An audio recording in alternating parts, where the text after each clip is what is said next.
এই ছেলে যাবে? কই যাবেন স্যার? 6 নম্বর সেক্টর, আমার একটা জরুরি মিটিং আছে। জরুরি মিটিং? আচ্ছা চলেন, ওঠেন। আরে তুমি তোমার খাবারটা খেয়ে নাও।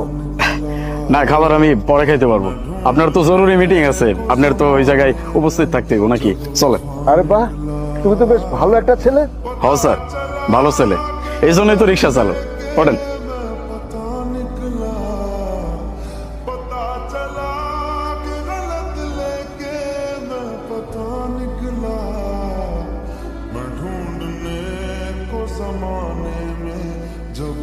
স্যার আপনি কি চাকরি টাকরি করেন নাকি? আরে না, আমি চাকরি করি না।